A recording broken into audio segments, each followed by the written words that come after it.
పిల్లల్లో ఒబెసిటీ పెరగడానికి కారణాలు టీవీ ముందు, ఫోన్ ముందు కూర్చొని తినడం. ఎందుకంటే ఆ పిల్లకి, తల్లికి, ఇద్దరికి వాళ్ళు ఈగలు తింటున్నారా, దోమలు తింటున్నారా, ఎంత అన్నం తింటున్నారు తెలియదు.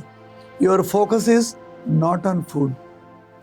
ఆహారాన్ని ఆస్వాదించాలి, దాని రంగుని చూడాలి, దాని గుమగుమల్ని మనం ఆస్వాదించాలి, ఫ్రాగ్రెన్స్ని చూడాలి, రుచి చూస్తూ నమిలి తినాలి.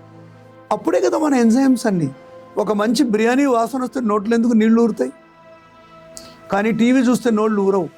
ఎందుకంటే మన మైండ్ ఆ టీవీ సీరియల్ ఎవరిని చంపుతున్నాడు, ఏమవుతుంది, ఇరాన్ మీద బాంబు వేసాడు, ఈడెవడు చచ్చాడు, దీని మీద ఉంటుంది ధ్యాస. కడుపు గురించి ఎవరు ఆలోచిస్తున్నారు? సో పిల్లలు టీవీ చూస్తూ, ఫోన్ చూస్తూ తింటే వాళ్ళ క్వాంటిటీ మీద కంట్రోల్ ఉండదు. కాబట్టి they gain weight. Irregular timing of food. తల్లులు పిల్లలతో కూర్చొని పొద్దున్నే తినాలి. అప్పుడే వాళ్ళ frequency of food eating habit regularise అవుతుంది, ప్రోగ్రామ్ అవుతుంది బ్రెయిన్లో.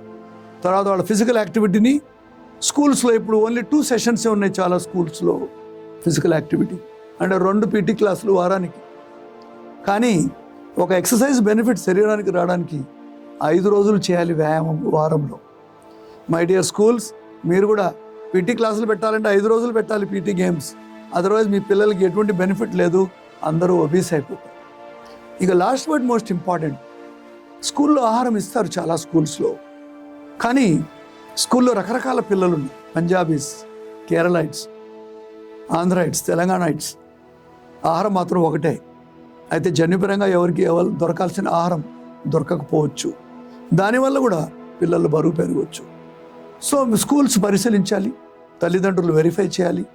అవసరమైతే ఇంటి నుంచే పిల్లల్ని తినిపించి వచ్చిన డబ్బా, దాంతో కొంచెం తల్లి ప్రేమ కూడా కల్పిస్తే రుచికరంగా పిల్లలు తింటారు.